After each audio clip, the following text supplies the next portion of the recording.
That is a great responsibility, I said. How do we know when they have rejected his mercy?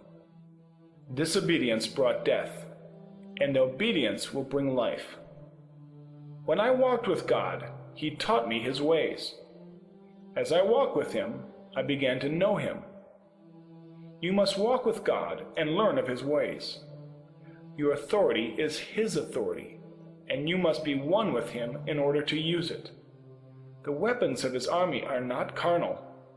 They are spiritual and much more powerful than any earthly weapons. Your most powerful weapons are truth and love. Even the final judgments of destruction is God's love extended in mercy. When truth spoken in love is rejected, death has been chosen over life. You will understand this as you walk with him. You will come to understand the Spirit that he has given you to bring life and not death. There is a time to give men over to reap what they have sown, but you must do all things in obedience. Jesus came to give life. He does not desire for any to perish, and this must be your desire also. For this reason, you must even love your enemies if you are to be trusted with the authority that he wants to give to his people. The time is at hand for the fulfillment of what has been written.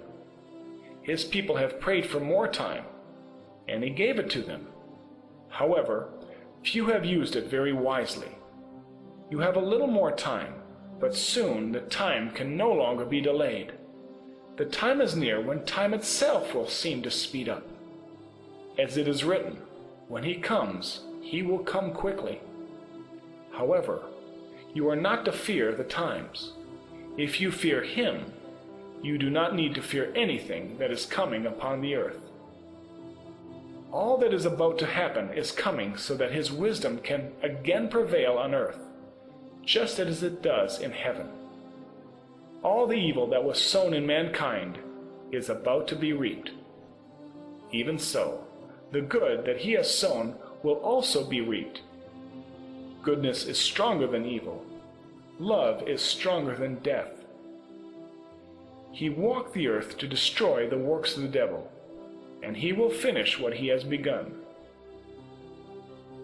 Power and love.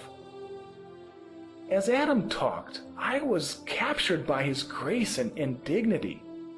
I began to wonder if he had possibly lived his whole life after the fall without sinning again, because he seemed to be so pure. Knowing my thoughts, he changed the subject briefly to answer them.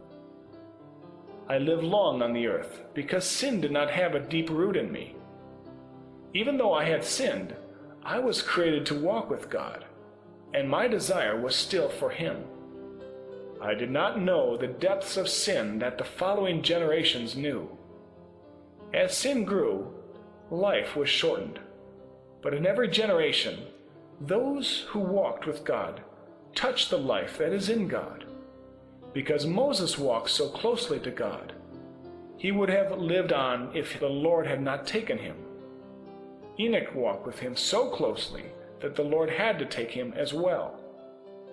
This is why Jesus said, "I am the resurrection and the life. He who believes in me shall live even if he dies. And everyone who lives and believes in me shall never die."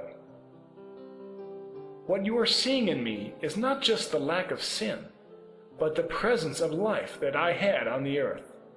What we were on earth will remain a part of who we are forever. I can look at all those others who are part of the great cloud of witnesses and know much about their life on earth. So you are a part of the great cloud of witnesses? Yes. My story is part of the eternal gospel. My wife and I were the first to taste sin, and the first to see our children reap the consequence of disobedience. We have beheld the death spread through each generation, but we have also beheld the cross and seen the victory over sin. Satan has boasted since the cross that Jesus could redeem men, but he could not change them. During the times of the greatest darkness and evil that are about to come, his people will stand as a testimony for all time that he not only redeemed his people from sin, but he also removed sin from them. Through them, he will remove sin from the whole earth.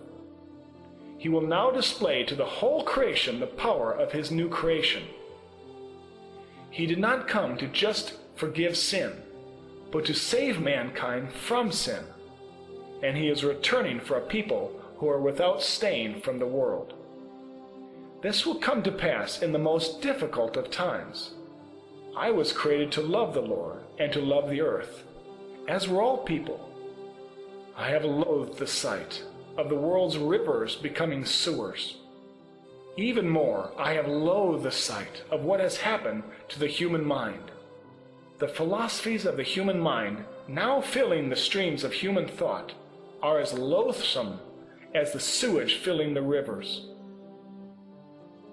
But the rivers of human thought will one day be pure again, just as the rivers of the earth. By this, for all time to come, it will be proven that good is stronger than evil. The Lord did not go to the cross just to redeem, but also to restore. He walked the earth as a man to show mankind how to live. He will now reveal himself through his chosen ones to show them who they were created to be. This demonstration will not just come through power, but through love. He will give you power because he is all-powerful, and power is a revelation of him. Even so, he uses his power because of love, and so must you. Even his judgments come because of love. When you send them forth, it must be because of love. Even his final judgment of the earth will be his final mercy. I looked at Adam, Abel, Lot, and Jonah as they stood together. I knew that it would take forever to understand the depths of the revelation of the great gospel of God that each of their lives represented. Adam's disobedience made the way for Abel's obedience, whose blood still speaks as a harbinger of salvation. Righteous Lot could not save a city, while an unrighteous Jonah could. Like the four Gospels, there seemed to be no end to the understanding that could be learned from them. This too was my call.